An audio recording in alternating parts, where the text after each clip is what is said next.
Class 8 history अध्याय 1 कब, कहाँ और कैसे। पिछली कक्षाओं में हमने यह जाना कि अध्ययन की सुविधा के लिए इतिहास को प्राचीन, मध्य एवं आधुनिक 3 कालखंडों में बांटा गया है। कक्षा 6 में आपने प्राचीन एवं कक्षा 7 में मध्यकालीन काल में हुए मुख्य परिवर्तनों एवं विशेषताओं के बारे में जाना। अब कक्षा 8 में हम मुख्य रूप से आधुनिक काल में हुए परिवर्तनों और उनकी जानकारी हमें जिन स्रोतों से मिली है उसके बारे में जानेंगे। प्रत्येक काल में होने वाले परिवर्तन ही उस काल की विशेषता होती है। आप यह भी जानते हैं कि हमारी दुनिया शुरू से लेकर आज तक कभी भी स्थिर नहीं रही है। यह हम लोगों के सामूहिक क्रियाकलापों के कारण हमेशा बदलती रहती है। इन बदलावों के कारण हमारे समाज, अर्थव्यवस्था, राजनीति, कला, संस्कृति आदि प्रायः सभी क्षेत्रों में परिवर्तन होते रहते हैं।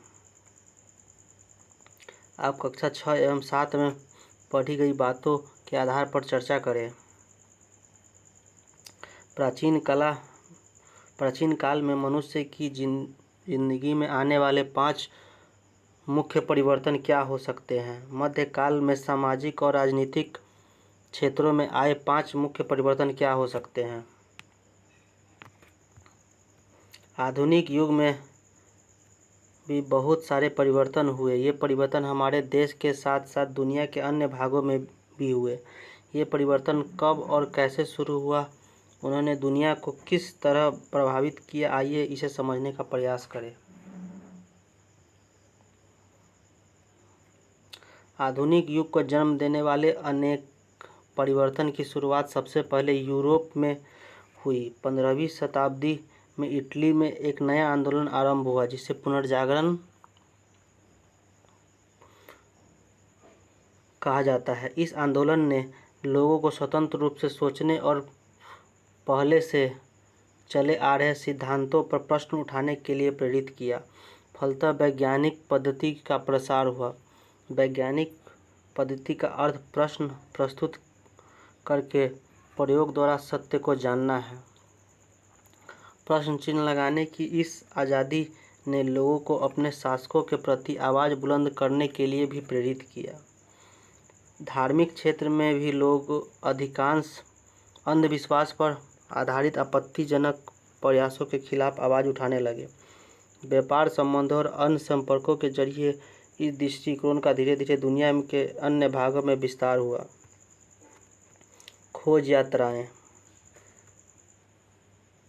सीमित मान्यताओं की सच्चाई जानने के साथ साथ इस वक्त नई चीज़ों को खोजने के भी काफ़ी प्रयास किए गए। इस समय अपने इलाके के बाहर की दुनिया के बारे में जानने का प्रचलन हुआ। इसके अंतर्गत यूरोप के नाविक और नौचालकों ने दुनिया के अन्य देशों तक पहुंचने का प्रयास किया। एशिया और अमेरिका के देशों तक पहुंचने के लिए समुद्री मार्गों की खोज भी इन्हीं प्रयासों का परिणाम थी। इन प्रयासों से यूरोप के कुछ लोग ऐसे देशों तक पहुंच गए जिनके बारे में उन्हें पूरी दुनिया के बहुत सारे लोगों को जानकारी नहीं थी। आपने स्पेन के प्रसिद्ध नाविक कोलंबस के बारे में सुना होगा, जिसने इसी समय 1942 में अमेरिका के महाद्वीप की खोज की। पुर्तगाल के नाविक वास्को डी गामा के बारे में भी आपने सुना होगा, उसने 1498 में यूरोप से भारत तक के समुद्री मार्ग की खोज की थी। इसके बारे में विशेष रूप से इकाई 2 में पढ़ेंगे। नए मार्गों और पुर्तगाली द्वारा समुद्री रास्ते की खोज, वास्को डी गामा।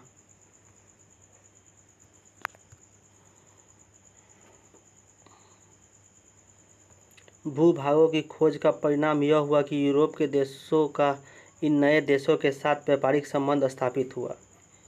पूंजीवादी एवं औद्योगिक क्रांति। इन व्यापारिक संबंधों से यूरोप के व्यापारियों ने बहुत लाभ कमाया। लाभ होने के कारण धीरे धीरे इनके पास पूंजी जमा होने लगी। इस पूंजी को उन्होंने पुनः व्यापार में लगाया। इस प्रकार 15वीं शताब्दी के अंत तक यूरोप में एक नई सामाजिक व्यवस्था का जन्म हुआ। कारखाना, जिसे पूंजीवाद कहा गया।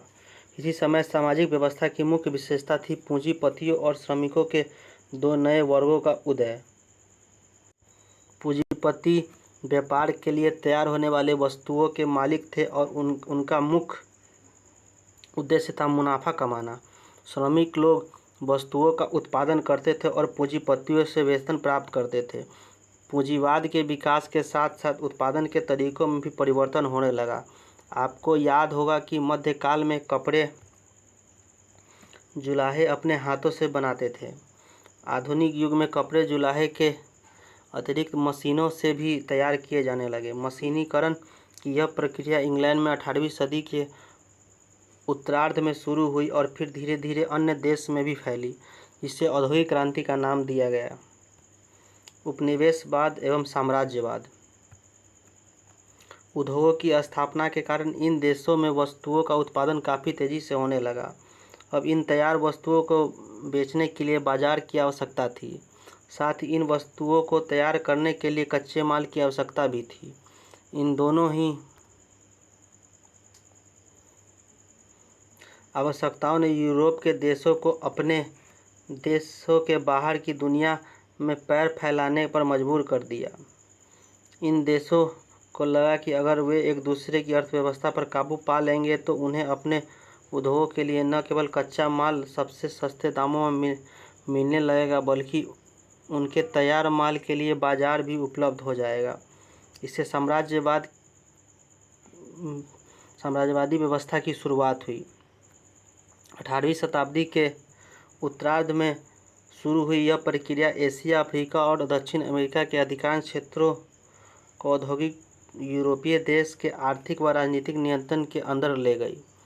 इस प्रक्रिया के अंदर शासन देश कॉलोनी अर्थात उपनिवेश कहलाए।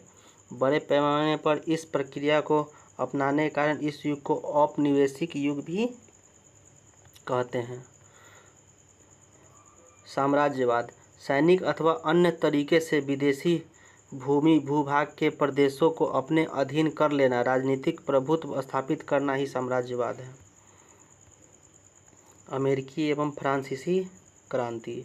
दुनिया में हो रहे इन बदलावों के बीच 18वीं सदी के अंतिम दशकों में और महत्वपूर्ण बदलाव हुए। पहले का संबंध अमेरिका के स्वतंत्रता संग्राम से एवं दूसरे का संबंध फ्रांसीसी क्रांति से है। अमेरिका की खोज के बाद वहां यूरोप के देशों ने अपना कब्जा जमा लिया।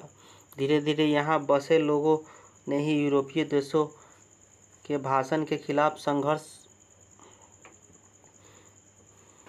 किया। इस तरह फ्रांस के लोगों ने भी राज्य परिवार का सामंत वर्ग के खिलाफ संघर्ष जारी किया। इन दोनों देशों ने में लोगों का अत्याचार, शोषण और अन्याय के खिलाफ एकजुट होकर किया। संघर्ष सफल रहा। उत्तरी अमेरिका में ब्रिटिश उपनिवेशों के लोग स्वतंत्रता की घोषणा का उत्सव मनाते हुए।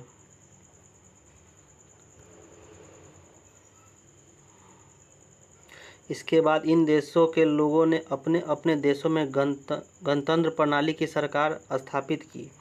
स्वतंत्रता और समानता उनके मार्गदर्शक सिद्धांत बन गए। फ्रांस और अमेरिका के इस आंदोलनों का कई देशों के लोगों का बड़ा प्रभाव पड़ा। इस प्रकार एक प्रभाव यह भी था कि धीरे धीरे एक निश्चित क्षेत्र में रहने वाले लोगों में, जो लंबे समय से एक दूसरे के साथ थे और जो एक जैसी भाषा बोलते थे, अपने को एक जैसा मानने या एक राष्ट्र के रूप में पहचाने जाने की परंपरा भारू हुई। अत्याचार और शोषण के शिकार हमारे देश की किस प्रकार सरकार है, उसकी नीति निर्देशक सिद्धांतों पर चर्चा करें।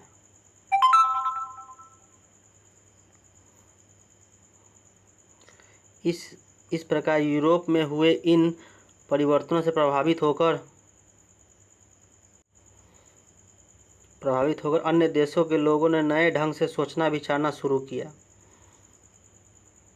इन्हें भी जाने। प्रायः 18वीं शताब्दी के उत्तरार्ध को 1750 ईस्वी के बाद आधुनिक काल का प्रारंभ माना जाता है। आधुनिक शब्द का इस्तेमाल जब समय के अंतर्गत में किया जाता है, इसका अर्थ अतीत का सबसे नज़दीकी हिस्सा जो पिछले लगभग 300 वर्षों से संबंधित है। नए उपनिवेशों की तलाश में जब यूरोपीय हमारे भारत आए तो हमारे देश पर भी इन परिवर्तनों का प्रभाव पड़ा। आपको याद होगा कि 18वीं सदी के शुरू में हमारे देश किस प्रकार टुकड़ों में बटा हुआ था। इस समय यूरोप के व्यापारी भारत के विभिन्न भागों में व्यापार में जुटे थे। उसमें से जो व्यापारी इंग्लैंड से आए थे वे व्यापार करते करते धीरे हमारे देश के शासक बन बैठे। इन्होंने हमारे देश के स्थानीय नवाबों और राजाओं को हराकर अपना शासन स्थापित किया। इसके बारे में विस्तार से आप इकाई 2 में पढ़ेंगे। आगे के 200 सालों तक हमारे देश पर इनका शासन रहा।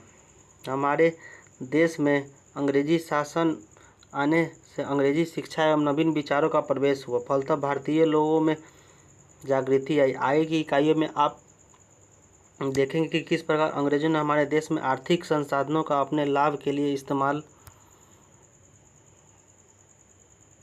किया, अपनी ज़रूरतों की चीज़ों को सस्ती कीमत पर खरीदा, निर्यात के लिए या अपने लाभ के लिए नई फसलों की खेती कराई। आगे आप यह भी जानेंगे कि लंबे समय तक अंग्रेजी शासन के फलस्वरूप हमारे देश के मूल्यों, मान्यताओं, पसंद नापसंद, रीति रिवाज और तौर तरीकों में महत्वपूर्ण बदलाव आए। जब एक देश पर किसी दूसरे देश की दबदबे से इस तरह राजनीतिक, आर्थिक और सामाजिक सांस्कृतिक बदलाव आते हैं तो इस प्रकार को औपनिवेशीकरण कहा जाता है और इस अवस्था को उपनिवेशवाद कहते हैं। इस काल का विभाजन से अलग हटकर कुछ इतिहासकार आर्थिक तथा सामाजिक कारकों के आधार पर भी अतीत के विभिन्न कालखंडों की विशेषताएं तय करते हैं। इस तरह कई अंग्रेज इतिहासकारों ने भारतीय इतिहास के कालखंडों को अपने नज़रिए से बांटने की कोशिश की है।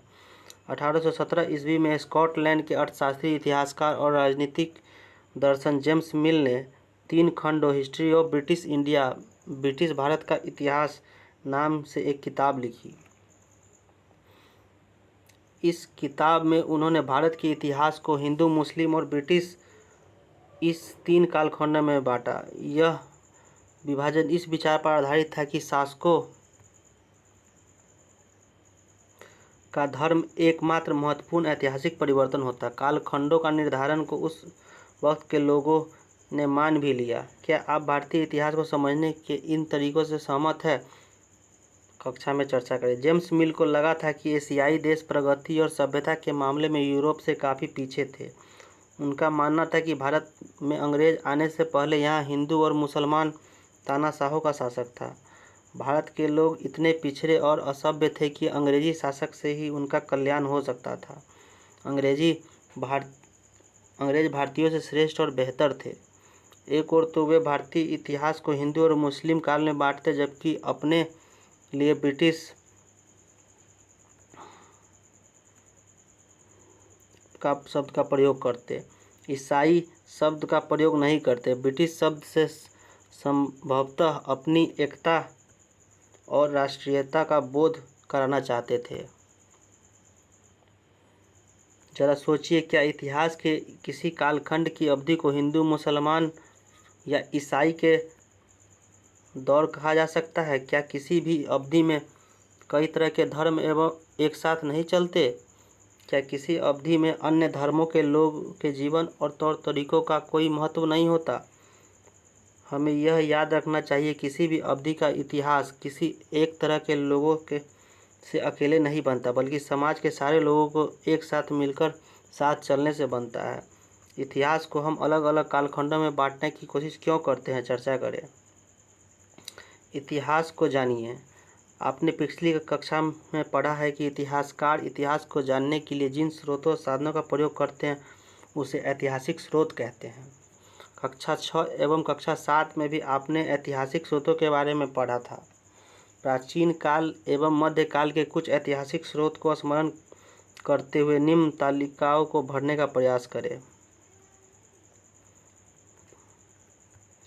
स्मरण करें कि प्राचीन काल एवं मध्यकाल के स्रोत तो प्रायः एक ही थे, लेकिन प्राचीन काल की तुलना में मध्यकाल में स्रोतों की संख्या काफ़ी अधिक हो गई थी। आपने देखा कि पुराने प्रकार के स्रोतों के अतिरिक्त मध्यकाल में कुछ नए स्रोत भी सामने आए।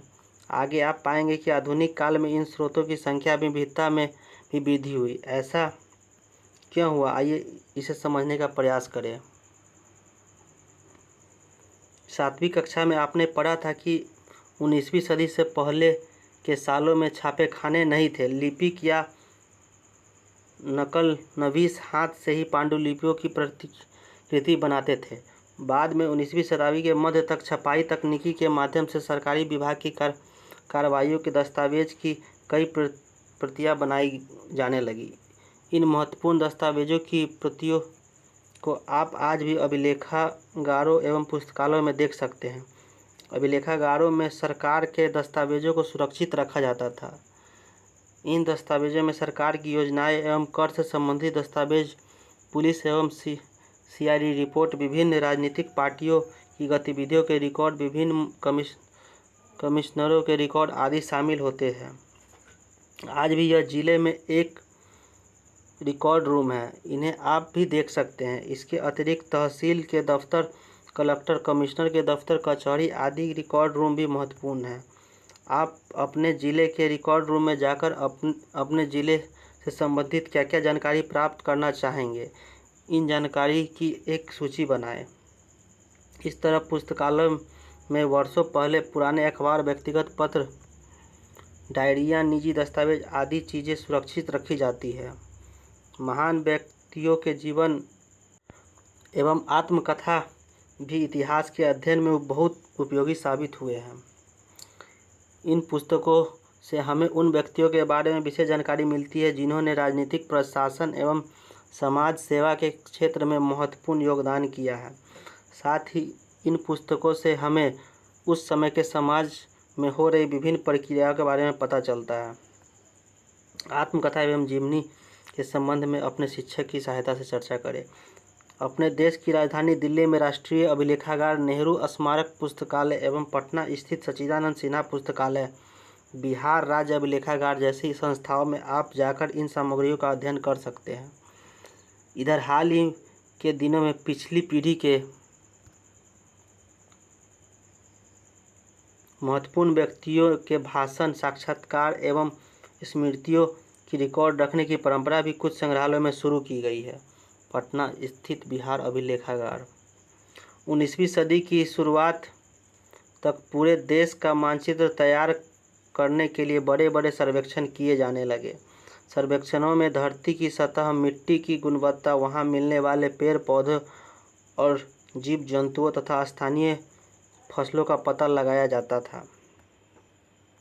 इसके अलावा वनस्पतिक सर्वेक्षण, प्राणी वैज्ञानिक सर्वेक्षण, पुरातात्विक सर्वेक्षण, मानव शास्त्रीय सर्वेक्षण आदि कई दूसरे सर्वेक्षण भी किए जाते थे।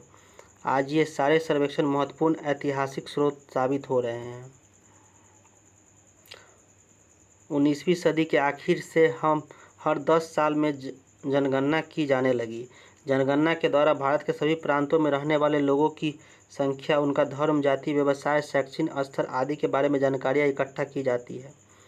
इन जानकारियों के आधार पर उनके बेहतरी के लिए भावी योजनाएं तैयार की जाती है। शरीफे का पौधा अंग्रेजों द्वारा बनाए गए वनस्पतिक उद्यान और प्राकृतिक इतिहास के संग्रहालय में विभिन्न पौधों के नमूने और उनसे संबंधित जानकारी इकट्ठा की जाती है। इन नमूने के चित्र स्थानीय कलाकारों से बनवाए जाते थे। भारत में पहली और आखिरी जनगणना कब हुई? आखिरी जनगणना में पूछे गए कुछ सवालों को अपने शिक्षक की मदद से इकट्ठा करें। इन सारे ऐतिहासिक स्थलों के अलावा एक आम अनपढ़ आदमी, आदिवासी, किसान, खदानों में काम करने वाले मजदूर, फुटपाथ पर जिंदगी गुजारने वाले गरीब क्या सोचते थे, उनके अनुभव क्या थे, इसे जानने के लिए हम लोग को अभी और भी कोशिश करनी पड़ेगी। इसके लिए हमें उस समय के कवियों और उपन्यासकारों की रचनाएं, स्थानीय बाजारों में बिकने वाले लोकप्रिय पुस्तक, यात्रियों के स्मरण आदि चीज़ों से को टटोलना होगा। आपने महान उपन्यासकार मुंशी प्रेमचंद्र के बारे में अवश्य सुना होगा। इनकी कई रचनाएं जैसे गबन, गोदान एवं कफन में एक सामान्य आदमी की परिस्थितियों का जिक्र है। इनकी रचनाओं में तत्कालीन समाज की तस्वीर भी देखने को मिलती है। कुछ लोग कहानियाँ, उपन्यास एवं ऐतिहासिक घटनाओं पर आधारित फिल्म भी बनाते हैं। इन फिल्मों के माध्यम से हम मनोरंजन के रूप में अतीत के बारे में जानकारी हासिल करते हैं। अगर आपने कुछ कहानियों एवं ऐतिहासिक घटनाओं पर आधारित फिल्म देखी है तो वर्ग कक्ष में साथियों के बीच चर्चा करें। करीब 200 साल पहले कैमरे का आविष्कार हुआ था। भारत में इसका इस्तेमाल 1850 के दौरान शुरू हुआ। मुगल साम्राज्य के अंतिम बादशाह बहादुर शाह द्वितीय का फोटो उपलब्ध है। वह पहला और आखिरी मुगल बादशाह था जिसकी फ़ोटो कैमरे में खींची गई थी। ऐतिहासिक स्रोत के रूप में व्यक्तियों, स्थानों और वस्तुओं के फ़ोटो बहुत उपयोगी साबित होते हैं। आपने अभी तक ऐतिहासिक स्रोतों के बारे में जाना। आइए कुछ ऐतिहासिक स्रोतों को विभिन्न समाचार पत्रों, CID रिपोर्ट एवं पत्र के माध्यम से देखने का प्रयास करें। बहादुर शाह जफर की कैमरे से ली गई तस्वीर।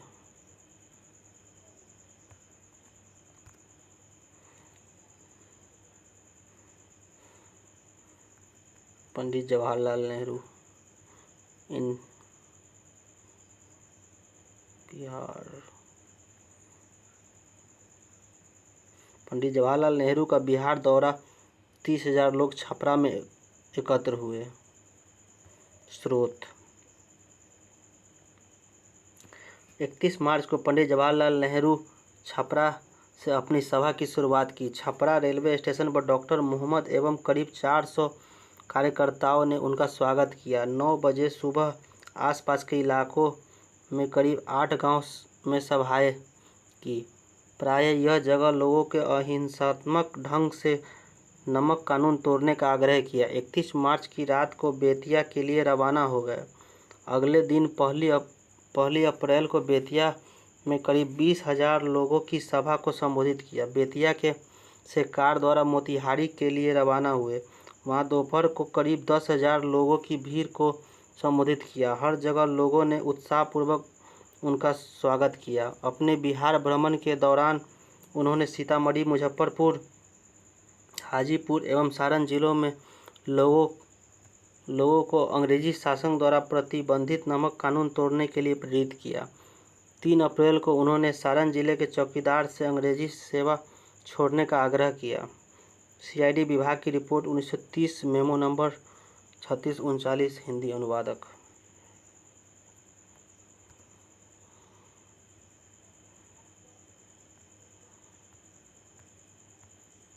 कांग्रेस के झंडे के तले बिहारी संघर्ष के लिए तैयार।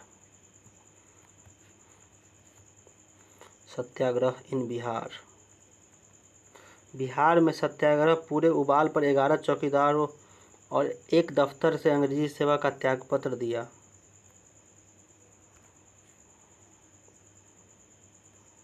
आज महात्मा जी ने नमक कानून तोड़ डाला।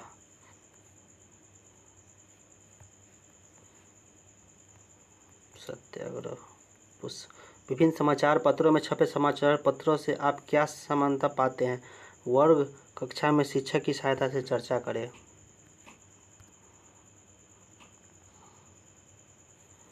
बिहार सत्याग्रह समाचार पत्र। सारण। सैनिकों की भर्ती। मुजफ्फरपुर, हाजीपुर।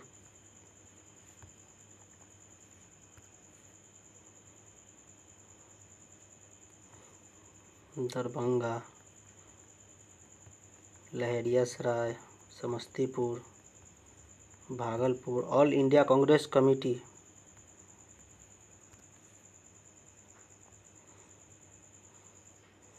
स्रोत वायसराय के नाम गांधी जी का पत्र। सत्याग्रह आश्रम साबरमती। प्रिय मित्र, निवेदन है कि इससे पहले मैं सविनय कानून भंग करूं और शुरू करने पर जिस जोखिम को उठाने के लिए मैं इतने सालों से हिचकिचाता रहा हूं उसे उठाऊं। इस उम्मीद से मैं आपको यह पत्र लिख रहा हूं कि अगर समझौते का कोई रास्ता निकाल सके तो उसके लिए कोशिश करके देखें। अहिंसा मेरे विश्वास तो जाहिर ही है। जानबूझकर मैं किसी भी प्राण की हिंसा नहीं कर सकता, तो फिर मनुष्य हिंसा की तो बात ही क्या करे। फिर भले ही उन मनुष्यों ने मेरा या जिन्हें मैं अपना समझता हूँ उनका बड़े से बड़े अहित क्यों न किया हो। इसलिए जो भी अंग्रेज़ी सल्तनत को मैं एक बला मानता है, तो मैं यह कभी नहीं चाहता कि एक भी अंग्रेज़ को या भारत के उपार्जित उसके एक भी उचित हित को किसी तरह का नुकसान पहुँचे। तो फिर मैं किस कारण अंग्रेज़ी राज्य को शापरूप मानता हूँ। कारण ये है, इस राज्य ने एक ऐसा तंत्र खड़ा किया है जिसकी वजह से मुल्क हमेशा के लिए बढ़ते हुए परिणामों के बराबर चूसा जाता रहा। अलावा इसके इस तंत्र का फौजी और दीवानी खर्च इतनी ज़्यादा तबाही करने वाला है कि मुल्क उसे निकाले। अगर आप न सुनेंगे तो, लेकिन अगर आप लिखी बुराइयों को दूर करने का कोई इलाज आप ढूंढ निकालेंगे तो मेरे इस खत का आप पर कोई असर न होगा। तो इस महीने की 11वीं तारीख को मैं अपने आश्रम के जितने साथियों को ले जा सकूंगा उतने साथियों के साथ नमक संबंधी कानून तोड़ने के लिए कदम बढ़ाऊंगा। गरीबों के दृष्टि बिंदु से यह कानून मुझे सबसे ज़्यादा अन्यायपूर्ण मालूम हुआ है। आज़ादी की यह लड़ाई खासकर देश के गरीब से गरीब लोगों के लिए है। अतः यह लड़ाई इस अन्याय विरोध से ही शुरू की जाएगी। All India committee. समय के साथ परिवर्तन। कक्षा 7 में हम लोगों ने पढ़ा कि समय के साथ हमारे समाज में अनेक परिवर्तन होते रहे। ये परिवर्तन कभी शब्दों के अर्थ, कभी स्थानों के नाम, कभी भौगोलिक सीमाओं एवं जीवन शैली के संदर्भ में होते रहे। भारतीय उपमहाद्वीप में आधुनिक भारत, बांग्लादेश, नेपाल, पाकिस्तान, भूटान और मालदीव सम्मिलित है। इसमें भारत, पाकिस्तान तथा बांग्लादेश अंग्रेज़ों के भारतीय साम्राज्य के अभिन्न अंग थे।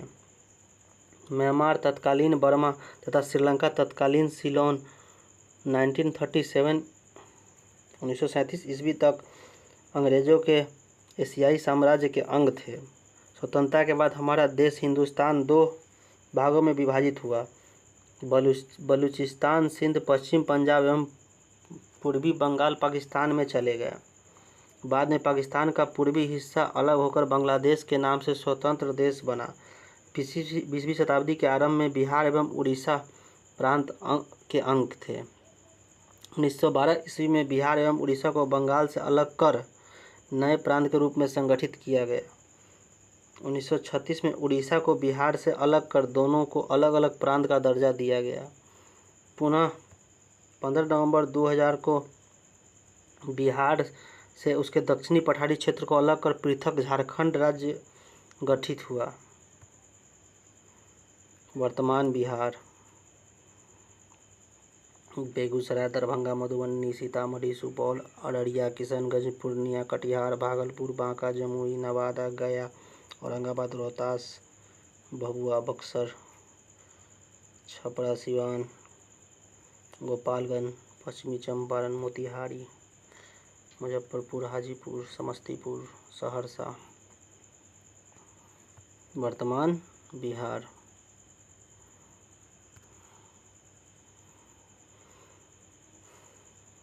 प्रमंडल एवं जिले बिहार।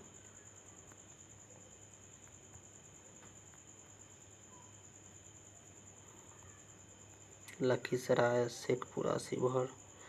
विभाजन के पूर्व का बिहार।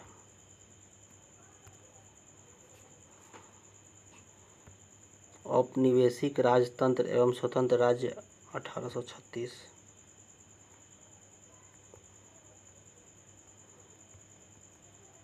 आज़ादी के पहले का भारत।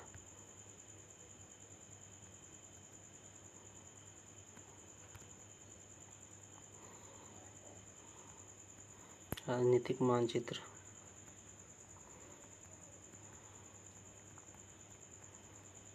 भारत एवं बिहार के दिए गए इन 4 अलग अलग मानचित्र से आपको किस प्रकार की जानकारी प्राप्त होती है, सोचकर बताएं।